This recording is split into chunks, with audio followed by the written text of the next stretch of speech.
बिस्मिल्लाहिर्रहमानिर्रहीम, अस्सलाम वालेकुम। मैं समी इब्राहिम हूँ और मेरे साथ सदीक जान हैं, जुल्करनैन इकबाल हैं और बात करेंगे हम आज सुप्रीम कोर्ट ऑफ पाकिस्तान में क्या हुआ।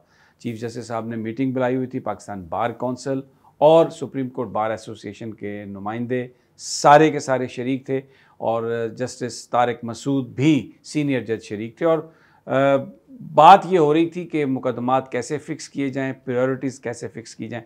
मुझे ज़ाती तौर पर बड़ा एक शौक सा लगा कि ये तो काम सुप्रीम कोर्ट का है, चीफ जस्टिस का है। वकीलों के नुमाइंदों को बुला के पूछना कि कौन सा मुकदमा, कैसे प्रायोरिटीज़ तय की जाएँ, कैसे आगे बढ़ा जाए, तो ये तो वकीलों का काम नहीं है। तो ये तो सुप्रीम कोर्ट तो बिल्कुल ऐसा लग रहा है जैसे कोई जिरगा या कोई पंचायत जो है वो काम कर रही है। मेरे लिए ये शॉकिंग था। और इसके अलावा फिर 3 दिनों के बाद वो जो पहला दिन live transmission practice and procedure bill, उसका डिसीजन भी आया, उस पर भी बात करेंगे। तो सबसे पहले जुल्करनैन आपसे शुरू करूं, अगर सदीक जान आप इजाज़त दें। सर, मैं रिटर्न ऑर्डर वाला। ये मुझे बताइए कि ये कहाँ की ट्रेडिशन है? अमेरिका में, यूरोप में ये होता है कि वहाँ पर आप वकीलों को बुला के पूछते हैं कि मैंने प्रायोरिटीज़ कैसे तय करनी है, मैं मुकदमात को कैसे लेके चलूँ, फिर उन वकीलों को आप जज बना दें। आप, ये सुप्रीम कोर्ट ऑफ पाकिस्तान है या कोई पंचायत है? अभी भी तो जज समीर साहब वही वकील बने हुए हैं जो पहले यहाँ होते हैं, बाद में बेंच में आ जाते हैं। इसलिए तो कहते हैं कि बार और बेंच एक ही गाड़ी के दो पहिए हैं। अब पता नहीं, एक ट्रक का टायर होता है, एक रिक्शे का होता है, कभी तो मैच ही नहीं पड़ता इनका।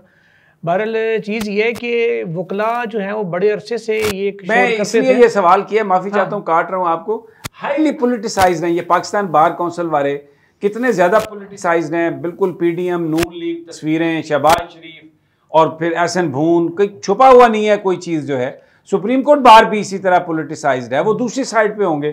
तो वो ये काम तो सिर्फ जज साहब का है, ये वकील नुमाइंदे कहाँ से आ गए? और फिर वो कह रहे हैं बार कौंसिल वाले के इलेक्शन 90 रोज़ के अंदर कराने के मसले पर तो बात ही नहीं हुई।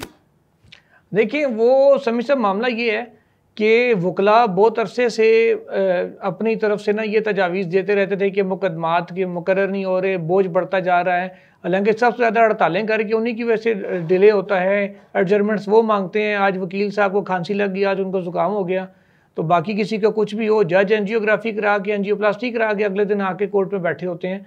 हमने कई दफ़ा देखे इस तरह जजेस को, साकिब निसार साहब को, दीगर 1-2 जजेस को भी, कि वो अपनी बेटियों की शादियां छोड़ के आ जाते हैं। वकील एडजर्मेंट ले लेते हैं कि जी आज मेरे वो पड़ोसी के जो ना वो घर में जो है ना शादी है, तो मैं नहीं आ पाता, इसलिए उन्होंने। और वैसे भी काजी फैसल साहब की आपको पता है कि जब वकीलों ने इनका भरपूर साथ दिया था, जब इनका रेफरेंस बना, और उसके अलावा भी जब भी कुछ मामला होता था, खासकर जब ये कोई ख़तों किताबत करते थे, तो वही ज़बान आगे से ये वकील बोलते थे, खासकर पाकिस्तान बार काउंसिल वाले। तो अब उनको ज़ाहिर है थोड़ा सा कहीं अकोमोडेट तो करना था, उनको राज़ी रखना था कि लेकिन कानून के मुताबिक ही करेंगे ना। कौन सा कानून मुझे बता दें कहता है चीफ जस्टिस को कि वो सुप्रीम कोर्ट बार और पाकिस्तान बार काउंसिल के नुमाइंदों को बुला के पूछे कि मैंने तरजीहात कैसे तय करनी है? मुझे ये बता दें, ये कौन से कानून? समीर साहब, अगर कोई कानून इजाज़त नहीं देता तो कोई कानून वैसे मना भी नहीं करता। लेकिन चीज़ ये है कि क्योंकि चीफ जस्टिस का ये इख्तियार था कि जी वो एक दफ़ा बार को सुन लेते, तो उन्होंने सिर्फ उन्हें राज़ी रखने के लिए सुन लिया, तजावीज़ ले ली हैं। बाद औक़ात कभी कोई वकील अच्छा मशवरा भी दे देते होते हैं, तो मुमकिन है कुछ अच्छे मशवरे दिए हों। जैसे हसन रज़ा पाशा साहब कह रहे थे कि 80% तजावीज़ हमारी और सुप्रीम कोर्ट बार की कॉमन थी, क्योंकि लॉयर्स के ऑलमोस्ट मसाइल एक जैसे हैं। जैसे साकिब निसार साहब ने एक दफ़ा इनसे पूछा था, वकला को बुला के, पाकिस्तान बार से अलग, सुप्रीम कोर्ट बार से अलग, के क्या किया जाए मुकदमात का बोझ कम करने के लिए। उन्होंने कहा कि जी प्रपोज कॉज लिस्ट है, एडजर्मेंट्स को अगर कम करना है तो ठीक है, वो पहले जारी कर दी जाए। ठीक है, ये मैं समझ गया आपकी बात। मैं माफ़ी चाहता हूँ। मैं ज़रा जनाब सदीक जान साहब, मेरा आपसे भी यही सवाल है। मुझे तो ये समझ में नहीं आई। मुझे तो ऐसा लगा कि कोई पंचायत है, ये पंचायती फैसले ही हो रहे हैं।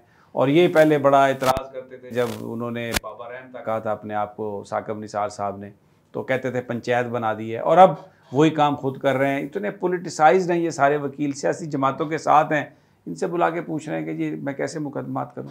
लेकिन समीर साहब, मैं आपकी एक बात से इत्तफाक करता हूँ और एक से इख्तलाफ करता हूँ। इत्तफाक इस बात से करता हूँ कि इसमें कोई शक नहीं है कि पाकिस्तान बार कौंसिल के अंदर जितने भी बड़े नाम हैं वो PDM के कोई बेनिफिशरीज़ हैं, या उनके साथ उनका बड़ा क्लोज तल्लुक़ है, या उन्होंने किसी को सेनेटर बनाया, किसी के चैम्बर के बंदे को जज लगाया, किसी के चैम्बर के बंदे को किसी और तरह से नवाजा।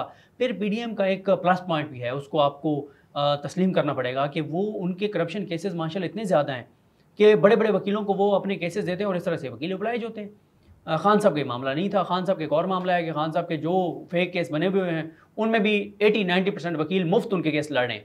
नहीं, शरीफ ख़ानदान का तो आपको पता है वो ऐसा नहीं करते। वो तो आप उनके बारे में तो बल्कि उनको क्रेडिट देना चाहिए कि वैसे तो हमारा माल देते हैं, हिस्सा देते हैं। वो सर देखें, हमारी शरीयत ये कहती है, हमारा दीन मिल ये के कहता खाओ। है नहीं दीन नहीं कहता, शरीफ कहते हैं मिल के खाओ। नहीं, वो दीन ये कहता है कि मजदूर को पसीना आने से, उसका खुश्क होने से पहले उसकी मजदूरी दो। मजदूर का पसीना खुश्क होने से पहले उसको उसका मुआवजा दो। शरीफ खानदान क्या करता है, वो पसीना आने से पहले मुआवजा देता है। ये इनकी एक नहीं, वो तो मजदूरी जब देते हैं तो उसी वक्त सोच लेते हैं कि तुम्हारा इतना हिस्सा है। हाँ, वो तो कोई इस किस्म की कहानी। वो पहले देते हैं। अच्छा जी, ये तो मुझे मैं समझता हूँ कि ये बात आपकी ठीक है कि ये पोलिटिसाइज्ड हैं, इनके जो भी मामला हैं, लेकिन मैं इस बात से इख्तलाफ करता हूँ। काजी साहब ने ये ठीक किया है, उनको बुलाया है, उनको साथ लेके चलें, बाहर को साथ लेके चलें ताकि एडजस्टमेंट्स को कम किया जा सके। ये उसी पेस पे चलें जिस पेस पे काजी साहब चलना चाहते हैं, तो मेरा ख्याल इसमें कोई हर्ज नहीं है। अच्छा जी, ठीक है। अब 3 दिन के बाद फैसला आ गया प्रैक्टिस एंड प्रोसीजर एक्ट का, वो उस दिन की जो है, तो अगर जुल्करनैन आपके पास है फैसला, ज़रा थोड़ा सा उसको पढ़ लें। इसमें क्या लिखा हुआ है कि स्टे विकेट हो गया? क्योंकि बड़े बड़े जय्यद सहाफ़ियों ने अपने चैनल्स पर हेडलाइंस चलाई कि जी स्टे विकेट हो गया, स्टे विकेट हो गया, और अब उस पर अमल दरामद शुरू हो गया। कोई है ऐसी लाइन? समीर साहब, ये फैसला मैं आपको पढ़ के सुनाता हूँ।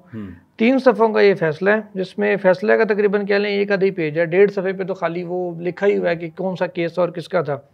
इसमें सबसे पहले जिक्र किया है कि जी CMA 3166, 3199, 4207 और 2023, ये वो दरखास्तों के नंबर हैं जिसमें पाकिस्तान बार काउंसिल और दीगर की जानिब से फुल कोर्ट बनाने की सदा की गई थी। क्योंकि अब मुकदमे की 8 रुकनी बेंच के बाद समाती फुल कोर्ट ने की, लिहाजा वो दरखास्तें निपटा दी गई।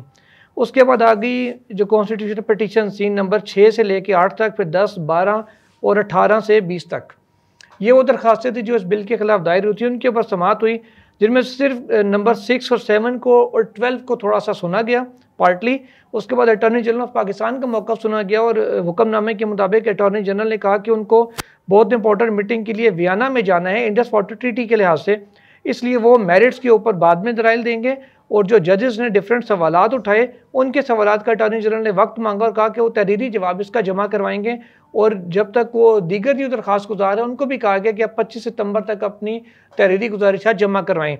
दूसरा और आखिरी पैराग्राफ इस फैसले का ये कहता है, chief justice of Pakistan stated that in view of challenge thrown to supreme court practice and procedure act, यानी कि जो चैलेंज किया गया दरखास्त को, as the matter is pending adjudication he will consult with his 2 senior colleagues, कि मामला भी ज़ेर अल्तवा है, वो सिर्फ अपने 2 कोलीग्स के साथ मशवरा करेंगे, namely justice Sardar Tariq Masood and justice Ijazul Ahsan with regard to constitution of benches and fixation of cases to which both of them have agreed। तो ये एक पर्सनल सी मुशावरत उन्होंने कहा मैं करूंगा इन दोनों जजेस के साथ, और दोनों जजेस ने एग्री किया इसके ऊपर। इसमें कहीं ये नहीं लिखा हुआ कि जो 2 मई का स्टे ऑर्डर था उसको हम विकेट कर रहे हैं। तीसरा और आखिरी पैराग्राफ आधी लाइन पर मुश्तमिल है, एडजर्न टू 3 अक्टूबर, उसके नीचे सिग्नेचर्स हैं खाली जजेस के। तो ये कोई तो फिर कुछ भी नहीं वकेट हुआ। सदीक जान काजी साहब की जो मीडिया टीम थी उसने बड़ी हाइप बनाई थी। पहले वो ये कहते रहे स्टे वकेट हो गया, फिर जब उन्हें कहा ऑर्डर में कहा है लाइव चल रहा है अब तो, और वर्ड दिखा दें जिसमें लिखा हो गया ऑर्डर वापस लिया गया। फिर कहा गया क्योंकि मुशावरत शुरू कर दी काजी साहब ने, तो प्रैक्टिकली जो है ना वो स्टे ख़त्म हो गया है, उसका असर ख़त्म कर दिया गया है। जबकि स्टे सिर्फ मुशावरत के ऊपर नहीं था, बेंचेस के ऊपर नहीं था। स्टे तो ये था कि जी अपीलें भी नहीं आ सकती, स्टे तो ये था कि वकील भी तब्दील नहीं हो सकता रिव्यू में। स्टे में तो बहुत सारी चीज़ें थी, और ये भी था कि जी बेंच कितने रुकनी बेंच का सुनेगा, कितने रुकनी नहीं सुनेगा। खुद जैसे प्रैक्टिस एंड प्रोसीजर में है कि जी आईनी मुकदमा कम से कम 5 बेंच सुनेंगे, 5 रुकनी बेंच होगा। इस पर तो फुल कोर्ट बनाने की सदा कर दी थी, यानी कि खुद जो पाकिस्तान बार है वो उन्होंने और काजी साहब ने भी प्रैक्टिस एंड प्रोसीजर की उस शिक को नहीं माना कि जी 5 नहीं चाहिए, हम फुल कोर्ट बना देंगे। तो ये वो तजादात थे जिनके ऊपर बात की। जब उन्हें कहा गया काजी साहब की जो उनके हामी जो बहुत से साफ़ी हैं जिनको हम उनकी मीडिया टीम कहते हैं, बाज़ तो सुप्रीम कोर्ट के सिक्योरिटी स्टाफ भी कहता है कि उनके पर्सनल फोटोग्राफर्स हैं, उनसे जब पूछा गया कि जनाब इतना बहुत ज़्यादा सर, मुझे तो एक पुलिस वाले ने कहा जब पहले दिन काजी साहब आए उनका इस्तकबाल किया गया, मैं 8:50 पर सुप्रीम कोर्ट पहुंचा, तो मुझे उन्होंने कहा जुल्करनैन भाई आप थोड़ा सा लेट हो गए। मैंने कहा क्यों? उन्होंने कहा जी उनके पर्सनल फोटोग्राफर तो काजी साहब को लेके ऊपर चैम्बर तक चले गए। अब चले कोई बात नहीं, जाने दें, उनका तजिया है, मेरा नहीं है। अच्छा, जो डोनेट वो खाते हैं खा लेने दें, ऐसी कौन सी बात है। आपको भी शादी के लड्डू मिल जाएंगे, डोंट वरी। सदीक जान, योर कमेंट ऑन दैट। ये स्टे तो विकेट नहीं, बिल्कुल ऐसी है, वो खबर गलत थी, एक्सप्लेन कर दिया। टोटल वो गलत खबर थी। तो अब आज भी कोई प्रायोरिटीज़ तो नहीं बताई, तजावीज़ अच्छी थी, 80% थी, सुन ली गई, पता नहीं कौम को अब क्या आगे, इधर लोग परेशान हैं इलेक्शन के लिए, कोई गवर्नेंस नहीं है, लोग मिसिंग, अब तो पंजाब में भी पता नहीं है कौन कहाँ पे चला गया।